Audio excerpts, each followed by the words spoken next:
આ છે રણછોડ દાદા, જેમની વાંસળીનો મધુર અવાજ ટ્રાફિકના કોલાહલને પણ શાંત કરી દે છે. અમદાવાદના ઇસ્કોન 4 રસ્તા બાજુ ક્યારેક ને ક્યારેક તમે આ દાદાને જોયા જ હશે.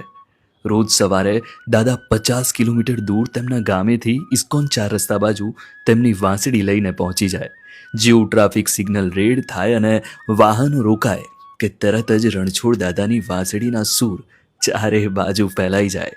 સાવ કંટાળેલા માણસને પણ આ મધુર અવાજ સાંભળીને મોજ પડી જાય અને તેના બદલામાં લોકો ખુશ થઈને જે આપે એ રણછોડ દાદા પ્રેમથી સ્વીકારી લે.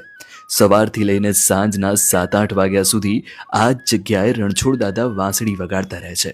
મેં રણછોડ દાદાને પૂછ્યું કે દાદા, અત્યારે તો સમજ્યા, પણ જ્યારે ઉનાળામાં ખરો તાપ પડતો હોય ત્યારે શું કરો?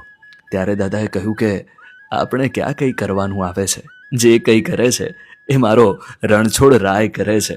એ રણછોડ આ રણછોડની રક્ષા કરે છે અને કરતો રહેશે. બાકી આપણે તો શું, સૂકી રોટી ખાના ઓર નામ ઉસકા લેના. એની મરજી હશે ત્યાં સુધી અહીંયા આવતા રહીશું અને વાંસળી વગાડતા રહીશું. એટલે જો તમને ઇસ્કોન 4 રસ્તા બાજુ આ દાદા દેખાઈ જાય તો થોડી વાર તેમનું ટેલેન્ટ જોવા માટે ઊભા રહેજો. ખરેખર મજા પડી જશે અને બને તો થોડી ઘણી મદદ પણ કરી લેજો.